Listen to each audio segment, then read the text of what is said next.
I'm very grateful to Caterina for inviting me, and I'm also really sorry to be talking English, but I don't want everyone to laugh, so here we go in English. Now, in this short talk, I argue that Salvator Rosa, between the mid-1650s and his death in 1673, introduced an entirely new landscape consciousness.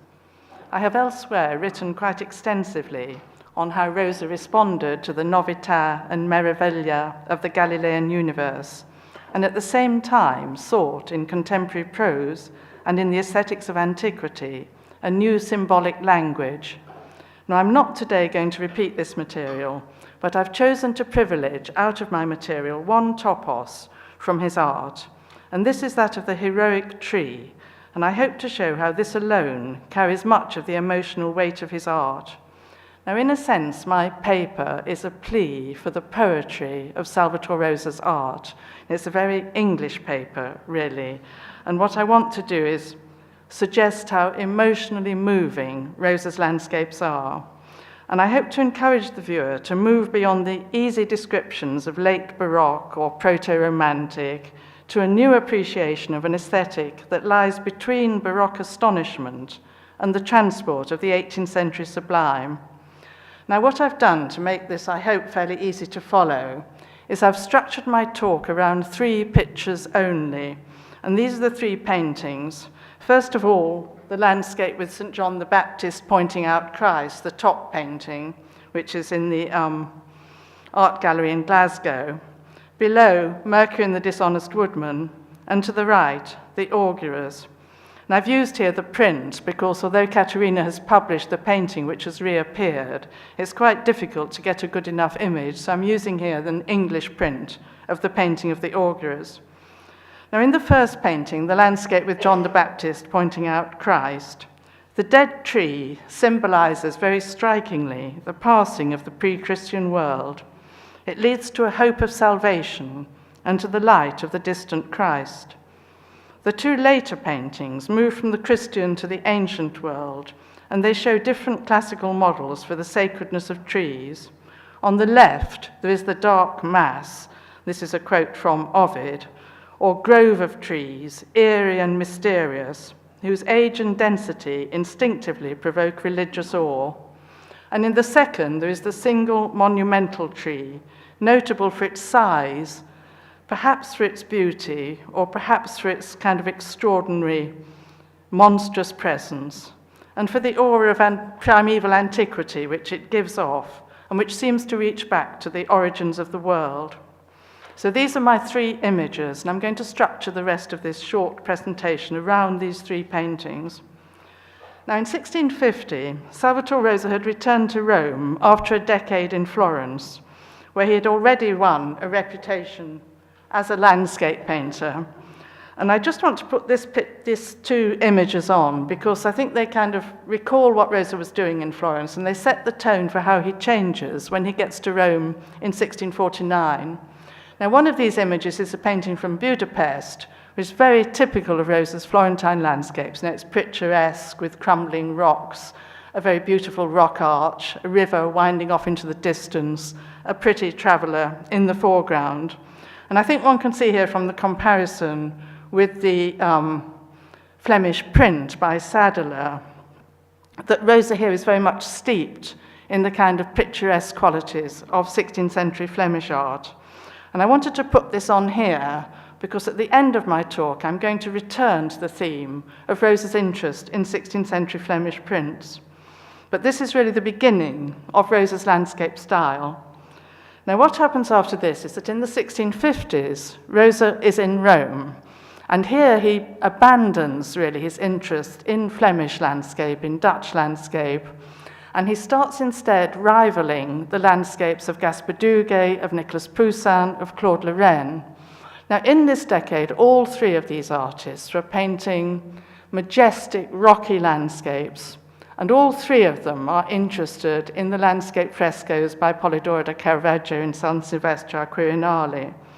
And I think through the 50s, Rosa competes with these artists and is, as they are, looking again at the heroic style of Bolognese artists. Now, the turning point in Rosa's art comes with the Glasgow paintings. The landscape with St. John the Baptist pointing out Christ, and its pendant, the landscape with the baptism of Christ. Now, this pair date from 1656 and were painted for a Florentine patron, the Marchese Guadagni. The baptism is the most conventional of the two. And one can see here my point that in the 1650s, Rosa is very much competing with Claude and with Poussin. And in the baptism of Christ, you find many of the same motifs that Claude is using in the 1650s. I think it's particularly close to the painting from Karlsruhe, the landscape with the golden calf, where you get the Claudian distance, the rocky cliff sides, the rock arch, the massive trees. And behind both of them, a kind of long forgotten debt to Domenichino. But the pendant, the landscape with John the Baptist pointing out Christ, is entirely new. And I think it's here that Rosa's art changes, and he starts to do something much more unconventional, and that this painting really looks forward to the last phase of Rosa's landscape development. Now, this painting shows St. John the Baptist pointing to Christ, i.e. to the Lamb of God, who takes away the sin of the world. And of course, this episode is a prelude to the baptism, which he shows in the other painting. Now here, the dead tree at the threshold of the painting, which leads the viewer into the landscape, stands as the first step toward a new turn in the journey of life, towards Christian salvation. And I think this whole painting is very beautifully resonant with biblical imagery. The educated viewer would have thought of Matthew's image of the misery of the human condition as a barren tree, whilst the blessed man, according to the psalmist, is like a tree which is planted near the running waters. Now, this typology is rooted in a line from the book of Job, which I think is the kind of fundamental line for this kind of tree biblical imagery. And I've used here the what I think of as the proper Bible, which means I've not used the new Bible, so it makes the language a bit more difficult, but it's much more beautiful. And this goes, "A tree hath hope. If it be cut, it groweth green again, and the boughs thereof sprout. If its root be old in the earth, and its stock be dead in the dust, at the scent of the water it shall spring, and bring forth leaves, as when it was first planted." And it's through these lines that these two paintings would have been read. You know, Rosa leads the viewer from the jagged spike of tree in the painting on the left, through to the wonderful canopy of green and these beautiful green meadows in the baptism of Christ. So he's running here through all the tree imagery that you get in the Psalms, in Matthew, in the book of Job. And I think these are very beautiful biblical paintings. Now, the source for the landscape with John the Baptist pointing out Christ is, of course, in Domenichino, who correctly shows only two apostles. These are the ones that are mentioned in the Gospel of St. John. Rosa shows three figures, and this, I think, comes from another of the Gospels, where John mentions that Christ is coming to be baptized to a larger group of people. So Rosa, in a way, is between John, and I can't remember which the other Gospel is, but he's between the two Gospels. And here Rosa shows the two apostles that Domenichino shows, plus an onlooker. And I think he's immediately basing his composition, though, is expanding the landscape infinitely into the distance in Domenichino. But he's also here, and I think this is perhaps for the first time in his art, though he does it quite a lot later on, is his turning to inspiration for the very beautiful prints by Cornelis Cort after Mutiano. And these are prints which the Dutch art historian Van Mander tells us had been particularly admired by painters. And I've put up here the little quotation from Van Mander, which suggests how avidly painters took their landscape backgrounds from the prints by Cornelis Cort. Now, Mutiano had used trees in a new way. He uses them as animate players in the landscape. He paints explosive tree trunks and dead spikes, which symbolize spiritual aridity, the end of the road before rebirth. And in this print, the landscape with St. Onofrio, the landscape itself suggests the power of prayer. He shows the shattered spike of dead tree with hints of new life, which move on to the refulgent canopy of leaves as though through the pear of St. Onofrio, and the print in itself suggests a spiritual journey. Now, it has been suggested that Muziano in Rome had come across prints by the German artist Albrecht Altdorfer and also Hirschvogel, and Rosa too may have known these works. And I think when you look at these two, of course, the Altdorf is on a tiny scale, the Rosa is a very big painting, but I think there's something about the extraordinary verticality of Altdorfer's tree trunks and Rosa's tree trunk up the back of the painting that does suggest that perhaps Rosa had been looking at Altdorfer as well as at Cornelis Court. And particularly, I think, the moss-laden boughs, which are symbols of a dead world that Christ is going to kind of completely change and bring into the new world, are powerful symbols, perhaps from German prints as well as from Muziano. Rosa takes from Muziano the crossing trunks, but extends the dead spikes and thins out the canopy, which is instead to bring a verdant shade to the foreground of its pendant. He splits into two the spiritual journey of Muziano's print. And I think that this is a particularly touching painting. There's something very poignant about the tiny little figure of Christ appearing in the background, so that when you look at this great dead tree, then your heart lifts when you see Christ, and it is like the promise of a new world. And when Rosa had painted these works, he had just returned from a visit to Venice, and I think he may well have had in mind not only Titian's St. Jerome, which echoes through other of Rosa's landscapes, but also perhaps these very touching paintings by Tintoretto from the Scuola di San Rocco, with the tiny, poignant figures of Mary Magdalene in the desert before the great trees. Now, my second painting of Mercury and the Dishonest Woodman dates from a few years later, probably around 1662, like, unfortunately, most of Rosa's paintings. In sharp contrast to the Glasgow paintings, the landscape is full of movement, and it's a completely different kind of composition, though it's not very much later. The dead tree trunks, now brought low, twist and curve into space as though animated. A wind blows the drapery of Mercury and seems to fill the forest foliage with light and air. And I think this really is one of the most beautiful of all Rosa's landscapes, and I can't think of any other painting where he balances the lights and darks so beautifully and leads your eye so carefully into the background. And it's a much more measured, worked-out painting than some of the more sort of very roughly swept-in paintings like the Chatsworth landscape with Jacob's Dream. I feel Rosa here is, doing his best, and that he's argued his way into space very, very clearly and balanced all the wonderful movement of the leaves in the air and the reflections in the water. Now, in 1651, very soon after Rosa had returned to Rome, Leonardo's Trattato della Pittura had been published in Italian and in French, with illustrations by Charles Erard.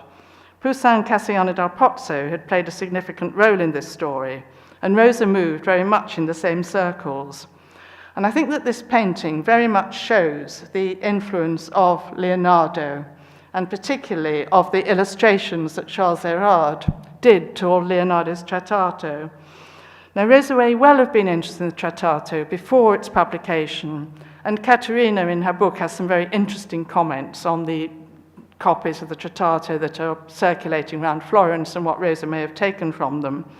But I think in this painting, what he's responding to is the illustrations. And there's something about the posing of the figures, the way they relate to the landscape, the windswept trees, that very much suggests to me these illustrations. I think, too, that in this painting by Rosa, which to me is at a sort of higher level than a lot of his landscapes, there's something about the intensity of the empirical observation that perhaps suggests that he'd been studying Leonardo's remarks on how painters should paint landscape. I'm not suggesting, obviously, that he's trying to illustrate Leonardo, but I think Leonardo may have pushed him towards a sort of greater enthusiasm for empirical observation. The pose of the figures suggested in the wind suggests Erard, and the beauty of the greenness, the foliage denser and more light-filled than anything else in Rosa, conveys an intensity of empirical observation that may itself owe something to Leonardo. Leonardo describes clusters of large leafy branches illuminated on the outside more than in the center, the tips of the trees turned to the light, and what he calls, and this is a quote, particles of illuminated air, a mixture of air and darkness of the shadowed tree.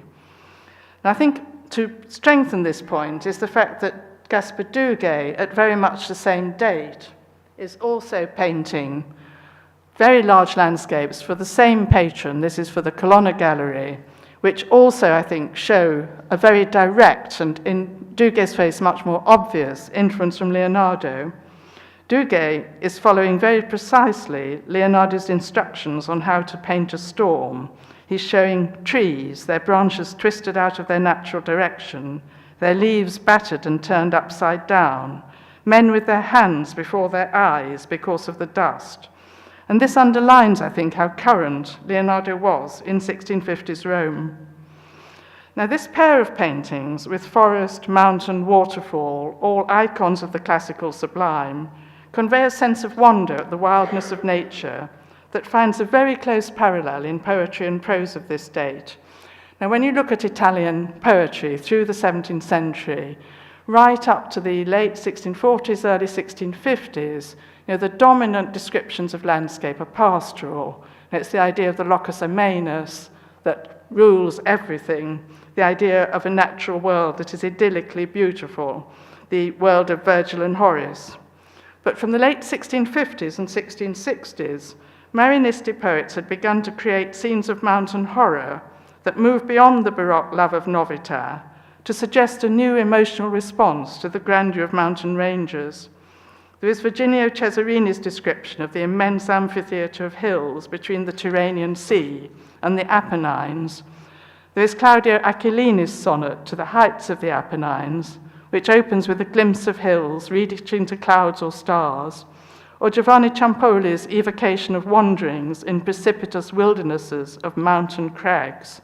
So there is beginning to be, I think, a new response, receptiveness to the emotional power, not just the fear, of wild landscapes. And in the majestic prose of Daniele Bartoli, all that is wild, tormented, rough, and irregular is given a new aesthetic value, which breaks entirely with the Renaissance sense of the harmony of forms. His aesthetic is that of a horrid beauty, of a nature that is, and this is a quote, frightening and delightful, causing awe and horror, mixed with an equal pleasure. And Bartoli writes eloquently of heroic trees. He writes a great deal about trees. One of his favorite images is a tree hanging in the air in the a selva in Aria, and he writes a lot about the beauty of bark, rough and stony. And he's very much aware of an ancient aesthetic of the sublime.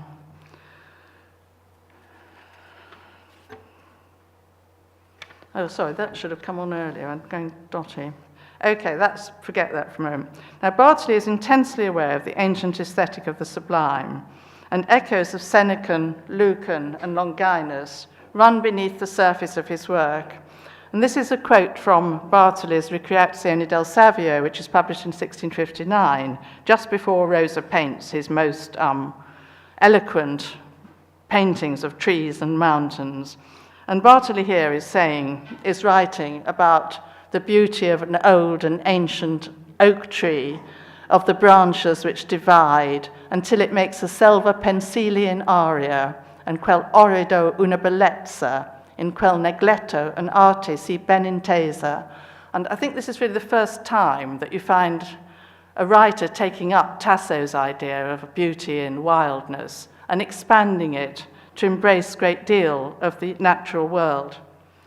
Now, Bartoli is intensely aware of the ancient aesthetic of the sublime, and often in his writings you can feel running beneath the surface of Bartoli's prose, you can feel big chunks of Seneca, of Lucan, of Longinus. And if you've read these things, you can feel the presence of these writers. And he takes a lot of motifs, particularly from Seneca, and expands them in his own writings. And this is Seneca's description in his famous letter to Lucilius, which I think is so well known in the 17th century and so very often quoted that it is perhaps a precise source for Rosa's pair of paintings, the landscape with Mercury and the dishonest woodman, and the finding of Moses. And Seneca writes, "If ever you have come upon a grove that is full of ancient trees, which have grown to an unusual height, shutting out a view of the sky by a veil of pleached and intertwining branches, then the loftiness of the forest, the seclusion of the spot, and your marvel at the thick unbroken shade in the midst of the open spaces will prove to you the presence of deity. Or if a cave, made by the crumbling of the rocks, holds up a mountain on its arch, a place not built with hands, but hollowed out into such spaciousness by natural causes, your soul will be deeply moved by a certain intimation of the existence of God." And I think this is so precise that I think it is at least possible that this is an actual source for Rosa's pair. And these passages were very, very well known indeed in the 17th century. Now, the third of my paintings that I was going to talk about is the augurers with this massive tree. And what happens is that as the decade progresses, Rosa becomes increasingly interested in a yet remoter landscape, which should convey a mythical and primeval past. His interest perhaps reflects those of contemporary scientists, of both Bartoli and Athanasius Kircher, both of whom were interested in the earliest days of philosophy. Now, Bartoli, in his Moral Symbols Drawn from Nature, presented his defense of the earliest philosophers and describes wandering, awe-stricken, in a dense forest, which is in itself an image of the ancient and mysterious world of early man. And Kircher, too, was fascinated with what he called primeval theology by Egyptian wise men, Persian magi, and Chaldean philosophers. And for such writers, forests and trees represented this remote era, for they had been revered as coming first. And trees of enormous age and antiquity, like this tree in the augurers, recur through Latin poetry. Lucan, in the 1st century, had written a celebrated description of a sublime oak tree, Quercus sublimus, a shattered trunk with naked branches, tottering yet magnificent, which was venerated above all other trees, and his image was often reworked in the Renaissance. And Pliny writes a kind of wonderful anthology of all the famous massive trees that he knew in the ancient world. And this anthology in Pliny is again popularized in the Renaissance and in the 17th century, so that John Evelyn, in his Silver, A Study of Trees, made anthologies of ancient sources on monumental and aged trees. And I think a tree like this would have appealed to these kind of connoisseurs. Now, in Rosa's late landscapes, he begins to convey something of this numinous atmosphere of a remote age, and to paint the mythic trees and forests of antiquity, which cast a long shadow of a primeval world. And the climax of these is the augurers, where Rosa presents in a newly stark landscape a sequence of sublime objects, mountain, light, and above all tree, in all of its brutish and alien splendor. This subject was inspired by Apollonius, whose life by Philostratus Rosa had been reading in the 1660s, but he may too have been spurred on by the discovery, or rather the faking, of a hoard of Etruscan manuscripts by Curzio Inghirami, who Rosa certainly knew. And I think just possibly Rosa's massive tree here evokes the celebrated ilex described by Pliny on the Vatican Hill, on which, according to Pliny, there hung a bronze inscription in Etruscan letters suggesting its extraordinary age and how long it had been venerated. Now, it's interesting to explore the sources of Rosa's ancient trees. And I'd just like to raise here this point. In the painting on here, The Mercury and the Dishonest Woodman, every time you discuss this painting, and this has been happening to me since about 1973, somebody says, well, isn't he influenced by Ruysdael? And I noticed that in Marco Chiarini's little book, Art in Dossier, he says this painting is worthy of Ruysdael. And of course it does call to mind Roysdale, there's no doubt about it, but I've looked and looked at this and I can't see that Rosa could have known any of the right kind of paintings by Roysdale. You know, the dates are wrong and the places are wrong. But I think what he may well have known, and have gone back to what I was talking about at the very beginning of this talk, are Flemish prints. And you find in some of these late Rosa paintings of trees echoes of the kind of prints that he was obviously looking at in the 1640s by Egidius Sadler, where you get these extraordinary tree shapes curving across the painting. And here in this print by Augusta Greville, after a lost painting by Rosa, well, I think it's lost anyway, you get again a kind of enormous Flemish-looking tree. And I think what's interesting is that these trees no longer really look like Cornelis Court. It's as if Rosa has gone back to the beginning of his art and has started putting in much more Flemish-style trees. And this is a group of these wonderful prints of trees by Sadler after Savary. I think that this is just a suggestion, and I should like to suggest here that Rosa perhaps went back to these very early sources to create fantasy trees, animate trees like monsters or myths, that look back to the passion for arboreal imagery of 16th and early 17th century landscape, and at the same time anticipate much of the imagery of Romanticism. Now, in the 18th century, Edmund Burke, in his treatise on the sublime, was to write of the sublimity of trees, which contain within themselves all the qualities which he defined as sublime: obscurity, darkness, vastness.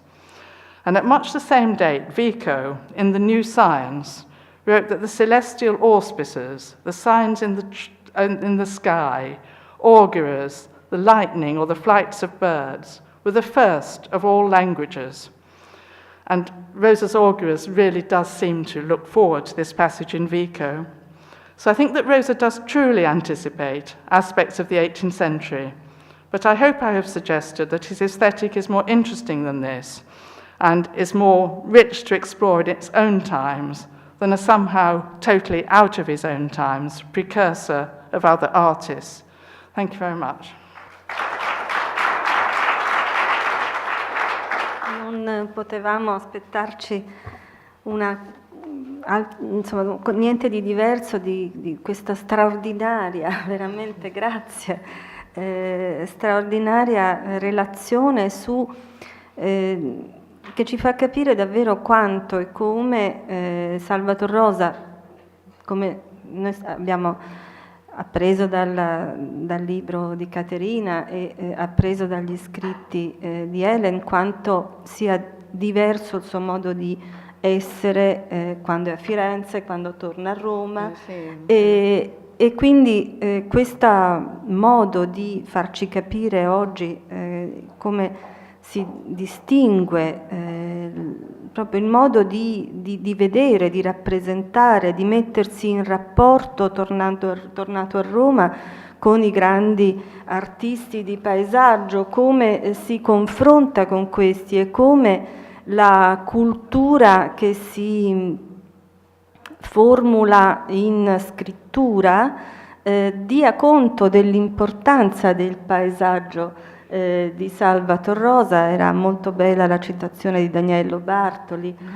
questo straordinario gesuita che ha ovviamente un'attenzione particolare proprio per il vedere e le emozioni del vedere. È anche molto interessante il rapporto evidentemente con i diversi incisori e il modo con cui questi incisori lo rappresentano. Insomma, un nuovo linguaggio simbolico e soprattutto nuove risposte che Salvator Rosa riesce a dare, tanto nuove da contenere le potenzialità per essere ammirato e capito e sviluppato nel corso del Settecento e avanti. Quindi grazie tante davvero di questa bellissima relazione. Bene, adesso Stefan Albl, che ringrazio della sua presenza, Stefan Alb, come sapete, ha studiato storia dell'arte a Vienna e a Roma.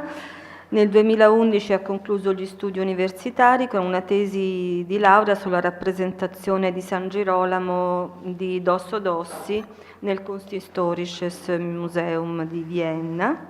Tra il 2011 e il 2013 ha condotto gli studi dottorali presso l'Università di Vienna sotto la direzione di Sebastian Schutz, e ha dedicato a Pietro Testa il suo lavoro di dottorato. È stato borsista presso l'Istituto Storico Austriaco e presso la Fondazione Longhi. Nel 2011 ha ricevuto il premio Bader e dal 2014 è assistente scientifico della Biblioteca Erziana di Roma. Noi naturalmente lo conosciamo come autore e ieri è stata molto citata, e non a caso molti curatori di questa convegno e poi libro sono presenti qui a raccontarci le loro nuove ricerche, e faccio riferimento al convegno e al libro sui pittori del dissenso, Castiglione, Andrea De Leone, Mola, Testa e naturalmente Salvator Rosa. Stefan Alb ci parlerà di Giasone e il drago di Salvator Rosa. Grazie.